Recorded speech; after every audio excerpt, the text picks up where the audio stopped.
Mnie kręgosłup nigdy nie boli. No chyba bolały mnie plecy, tylko po tych wypadkach z bykami, no to miałem tam takie miałem nieraz tygodnie, że tak było, że ciężko było z łóżka wstać. Ja! Hala! Romuald Rubinowicz.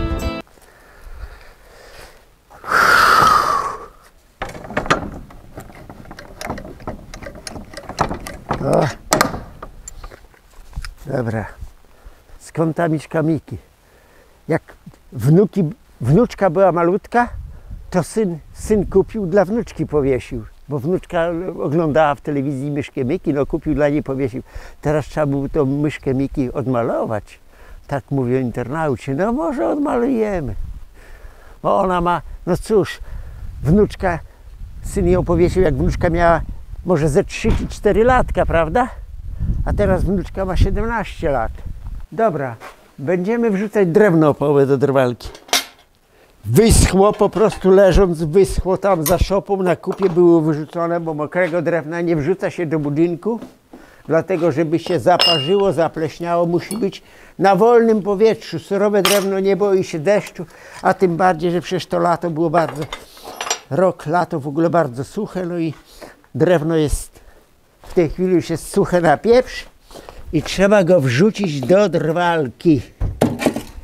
Bierzemy wózek i jedziemy.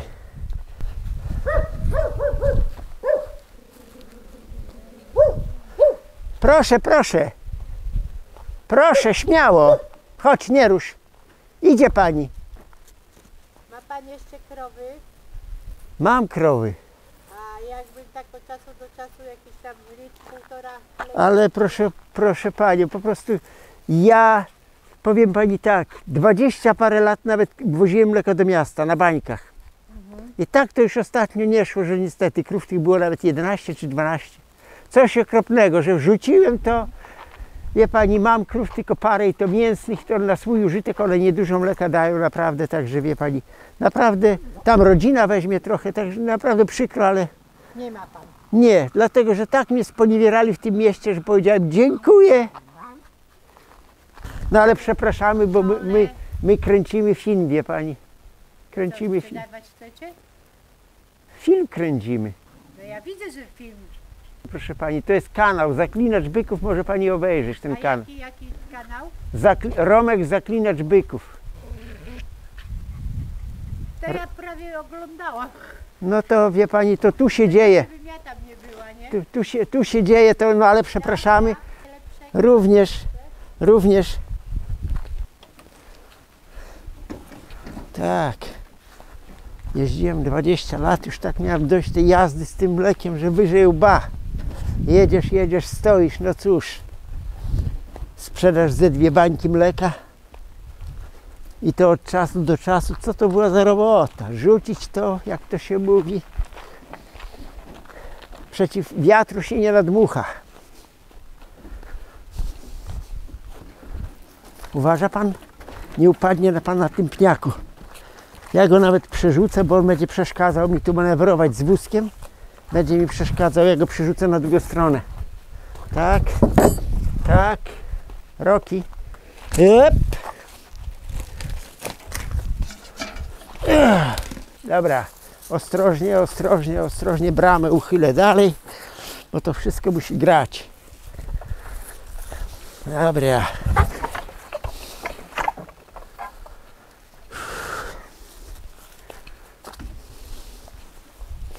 Wózek od razu obrócimy, żeby później się nie kręcić. Tak. Widzi pan, ile liści nawpadało? Przecież to drzewo, jak tu było wrzucane, to nie było tych liści, ale rok suchy. No i liście już na drzewach jest sporo suchych liści. One spadają i jakby deszcz popadał w to suche drewno, te liście, w suchym drewnie zaraz by tamtego, to gnije. Także suche jest jak pieprz.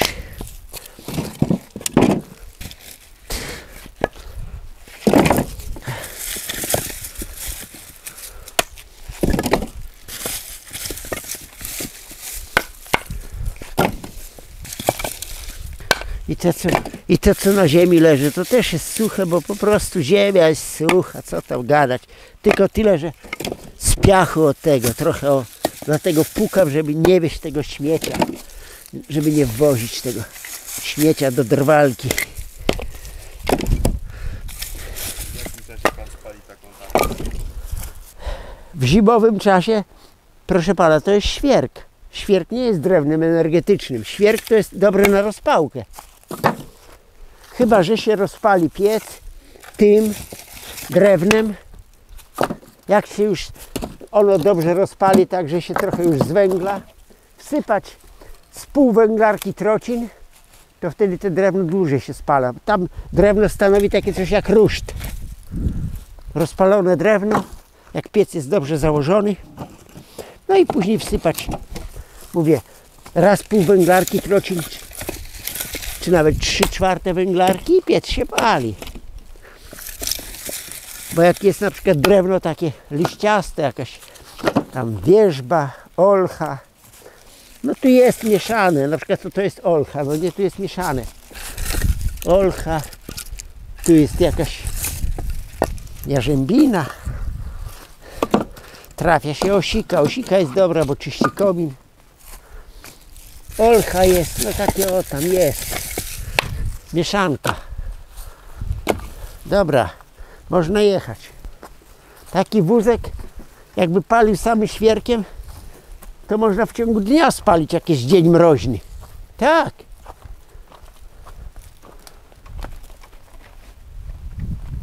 No i jedziemy.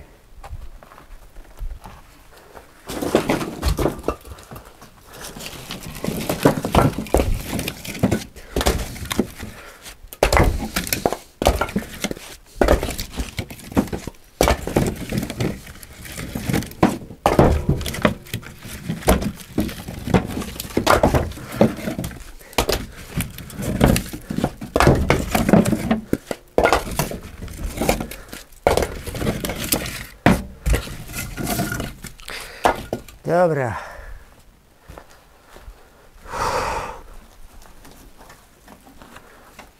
Trochę ciasno, no nie, ale trzeba przejść. Trzeba przejść.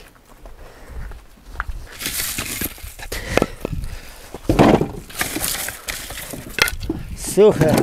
Suche jak pieprz, aż dzwoni. Jakie suche, tylko że nawpadało tego śmiecia. Drzewo dobra rzecz, taka lipa dobra rzecz, bo to są płuca. Ona w ciągu dnia to ile ona weźmie z powietrza azotu, a wyprodukuje tlenu. No ale śmieci. Na razie jeszcze mam siłę do lasu iść, a lubię do lasu iść. O! Trzeba poprzycinać olchy, tam graby są za gęste, na łące są tam też olchy do przecięcia. Mam kawałek pół hektara prywatnego lasu nad rzeką. No i kiedyś pojedziemy.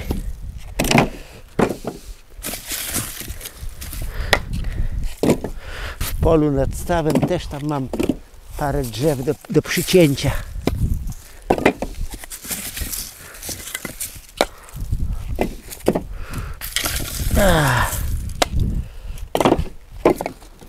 Dobra.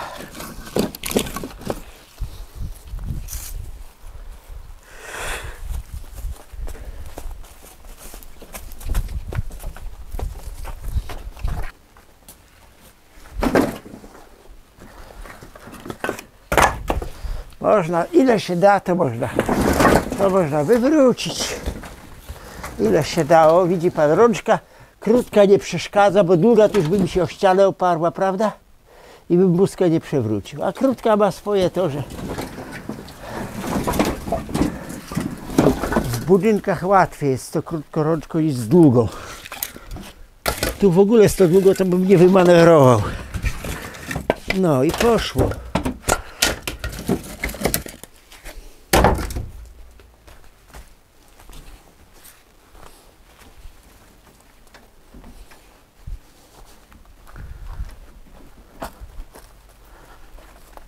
Nie.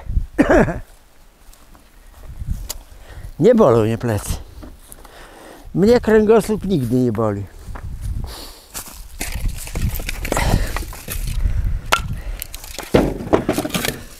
No chyba bolały mnie plecy tylko po tych wypadkach z bykami, no to miałem tam takie miałem nieraz tygodnie, że tak było, że ciężko było z łóżka wstać.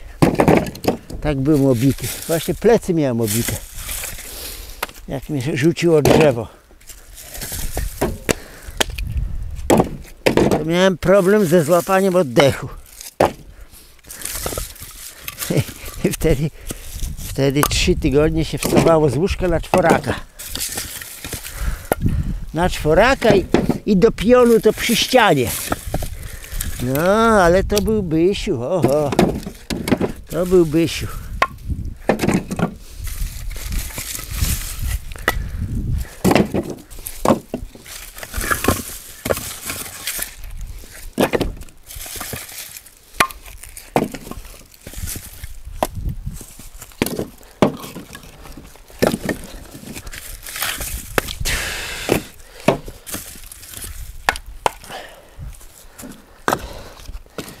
A może coś wesołego opowiem.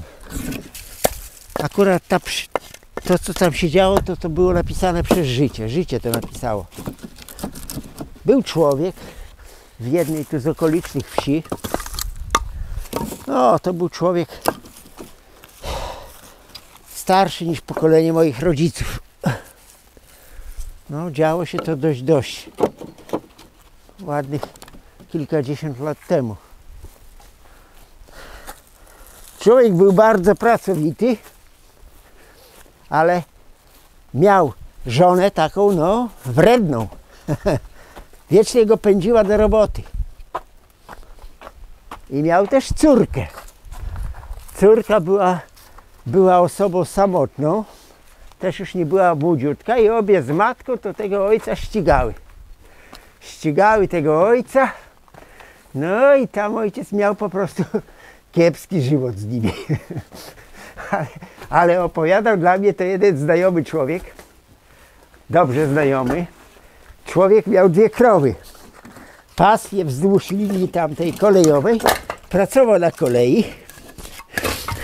No i mówi tak, akurat był u nas tam, żeśmy młócili, czy ziemniaki kopaliśmy.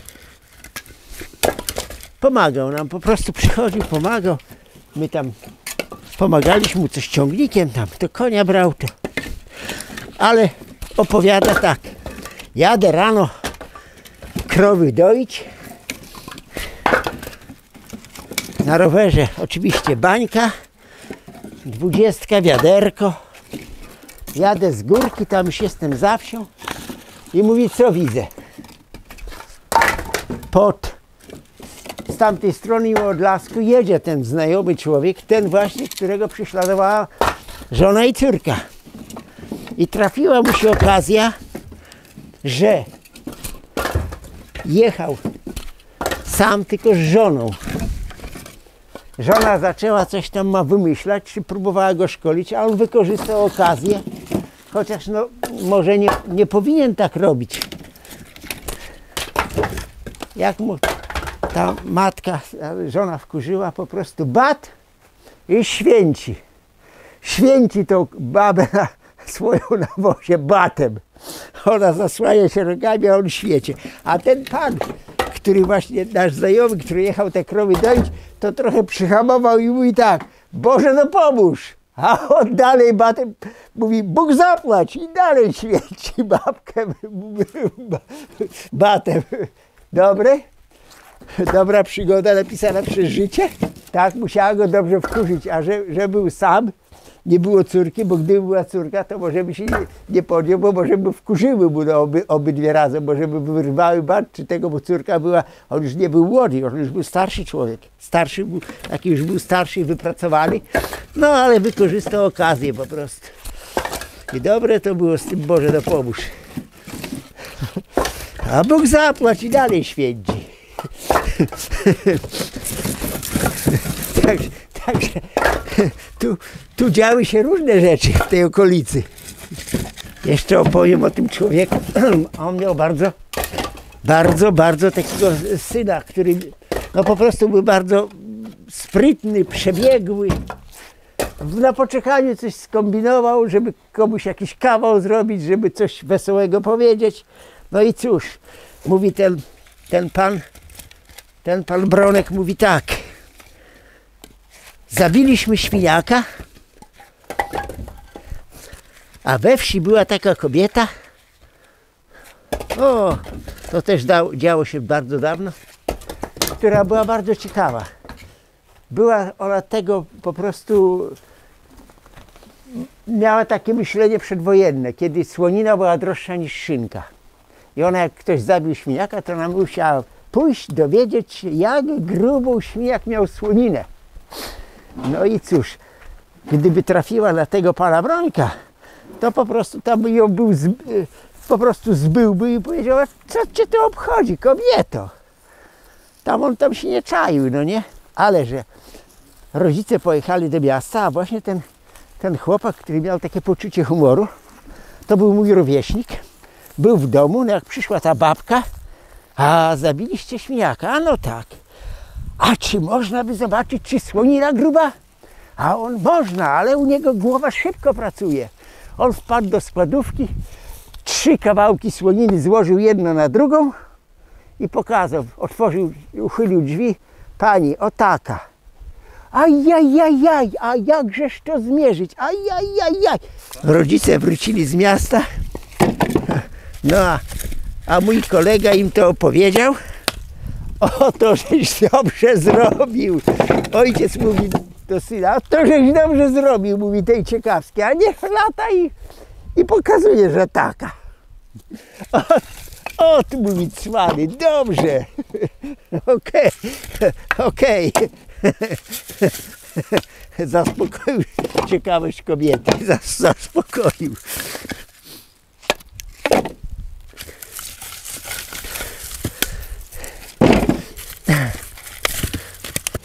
Takich historii przez życie napisanych to jest masę. No bo człowiek jeszcze ma trochę, jak ktoś mówi, pamięci, no nie pamięta. Nie powiem, to wszystko, co tam działo się kiedyś, to wszystko się pamięta. Wszystko. Bo to były nieraz takie przygody i wesołe, i smutne. No. A jeszcze opowiem, jak to miałem kolegę we wsi. Starszy był ode mnie rok. Jego mama była krawcową, szyła. Jego tata był dróżnikiem na drodze tam to była droga gminna, był dróżnikiem.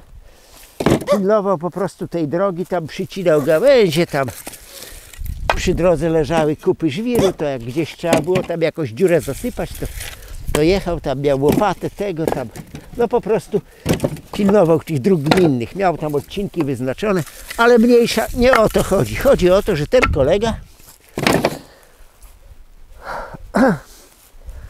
on miał po prostu problemy z wymową. On mówił tak, nie powiedział na przykład bali się, tylko powiedział pali. U niego było pali. Byk to u niego nie był byk, tylko pyk. U niego był pyk. Pyka. No ale temat sprowadza się tutaj znowuż do byka. Proszę pana, chodziłem do kościoła na piechotę.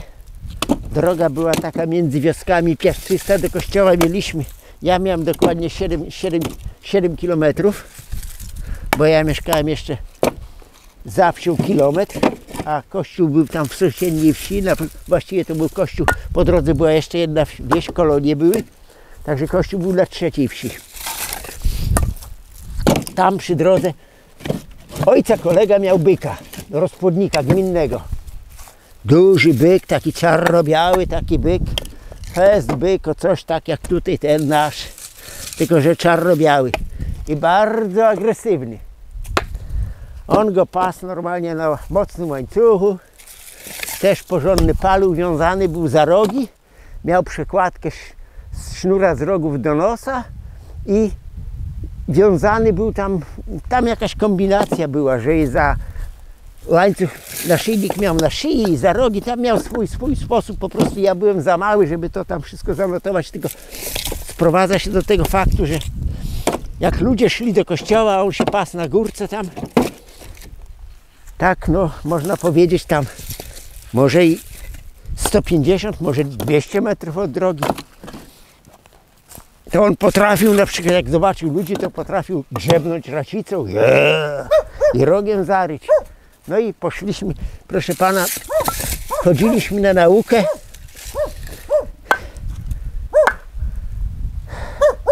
To było przecież przed bierzmowaniem. Nie pamiętam, która to była klasa, czy była klasa 4. czy 5, bo to jest, oj, odległe dzieje. No ale i ten kolega razem, chodziliśmy na tą naukę religii, wracaliśmy, było popołudnie, dzieci szły 2 grupami. Ten kolega, co tak źle wymawiał, tak nie mówił byka, tylko pyka, tam był w pierwszej grupce, a my szliśmy z tyłu, no i widzimy taki moment. Nasza uwaga zwróciła się na byka, bo byk zobaczył ich, no nie? Zaryczał i zarył racicą i rogiem zarał ziemię i znowuż racicą. Grupka tych chłopaków, co była przed nami, znikła gdzieś, po prostu jakby parowali. Nie wiem, gdzie oni się podzieli. My tu uwagę na byka, obracamy się, ich na drodze przed nami nie ma. Dobra, my za nich nie odpowiadamy, prawda? Wiadomo, że byk jest sam na górce. Nic złego się nie stało. Na drugi dzień w szkole pytamy się, kolego, a wy to gdzie zniknęliście? A on mówi, a my w krzaki dali się, bo my się pali pyka. My się pali pyka. Jak to dzieci podłapały, to na przerwie później tak pół klasy, albo nawet może jakaś część szkoły, to biegała po boisku i krzyczała, no, my się pali pyka. I teraz ten my się pali pyka, mój drugi kolega powiedział, on mieszka gdzieś, ten kolega, co się pał pyka, w Legnicy mieszka. Przyjechał odwiedzić tutaj rodzinne strony, bo oni później wyjechali do Legnicy. A akurat ten mój kolega, który tam dla mnie toczy, tam coś na frezarce zrobi, coś tam, no po prostu jest dla mnie bardzo taki pomocny, bo no ma te maszyny, których ja nie mam i trzeba coś nieraz wytoczyć, no to zrobi dla mnie na tokarni. Zawsze tam się, zawsze z nim się dogadam, zawsze. Po prostu dobry kolega. A to jest jego po prostu brat stryjeczny, ten, co tak tego pyka się bał. I mówi, wiesz, już nie będę tu imienia mówił, bo to tak, no ten chłopak, co się bał byka, tu przyjechał, jest starszy ode mnie o rok. No i mówi mu, ten mój kolega Jurek mówi mu tak, wiesz, ten tam Romek to na byku jeździ, wiesz, i to w filmikach jest na YouTubie, ten kanał idzie, tam ma dużą oglądalność. Ja ten kanał oglądam, ale kto to jest ten? No nie znasz Romka Rubinowicza? Długo myślał. Mówi tak, wiesz, zatarło mi się w pamięci, ale tak. A gdzie mieszkał? Na kolonii mieszkał pod lasem. Przytoczył mu kilka takich faktów tam o mojej rodzinie. No i później może jak, no, może nawiązał do tego, że to ojciec jego miał Warszawę Garbusa, to w tamtych czasach Warszawę Garbusa, chociaż kupił i używano, no to było wielkie coś ta Warszawa Garbus. No to wtedy sobie pokojarzył, że to, wiesz, oglądałem, chodziło mi coś po głowie, to nazwisko Romek Rubinowicz. Ale nie mogło mi się w głowie odblokować. Dopiero jak przyjechał tu i to są bracia stryjeczni po prostu. Dopiero sobie skojarzył. Tak skończyła się przygoda. My się pali pyka. By było saklinacz pyków. Było saklinacz pyków. No, nie krytykuję go, tylko to jest po prostu śmieszne. No nie, no ale no każdy ma prawo mnie też skrytykować. Ja jestem mały, ułomny, szary człowiek, taka niedołęga. O, Bysiu, krówki wyczuł, zaczyna prykiwać. My się pali pyka, ale to było fajne. My się pali pyka. No. I tak aż trzeba było, wie pan. Ja już mówiłem, że nieraz trzeba kilkudziesięciu lat, żeby ktoś kogoś tam na kogoś trafił, kogoś spotkał. I miałem, jeszcze opowiem taką przygodę, miałem 15 lat, kończyły się wakacje, ale jeszcze były wakacje. Żniwa były, już było po żniwach, zboże było w stodole, muciliśmy mocarnią. Ojciec już miał mocarnię, mało taką gratowatą, ale miał. Tam jakiegoś majstra ściągnął tam z okolicznego miasta, naprawiali ją, no i tam muciliśmy. No wiadomo, trzeba było ludzi do pomocy. Bo mocarnią trzeba było kilkunastu ludzi, żeby mucić. No i tam ojciec poprosił, tam byli ci ludzie wynajęci, ale był też chłopak ode mnie o 4 lata starszy. Wiesiek miał na imię. No i on oczywiście już, jak ja miałem 15 lat, to on już bodajże miał i prawo jazdy, miał motocykl, ojciec mu kupił. Miał bodajże SHL-kę. Przyjechał chłopak, a oczywiście cały dzień mucił, wszystko ładnie, ale później było mucenie u tego sąsiada tam. On mieszkał tam po drugiej stronie wsi. No ojciec mówi, wiesz, ja tu mam robotę w polu tego typu, gdzie Romek. Już miałem 15 lat, czy nawet to było 15-16 już, to prawie, to było między 15 a 16. Ty już masz siłę, pójdziesz. No poszłem. Muciliśmy do obiadu. Ja zwalałem snopki. Ale zawsze jak ludzie mucili, to ktoś tam miał, wie pan, jak była jakaś przerwa czy na obiad, to zaraz były kawały, były jakieś dowcipy, żarty. Siedliśmy jeść obiad, zjedliśmy zupę. Na drugie danie była porcja mięsa, ziemniaki, a jeden z tych ludzi, co mucili, oczywiście podniósł widelec i mówi tak, gospodyni mówi, a czemu to taka kara dla mnie, mówi. Do obiadu z widłami, na obiad z widłami, podniósł widelec do góry, a ludzie się roześmieli. Mówi, do obiadu z widłami i na obiad z widłami.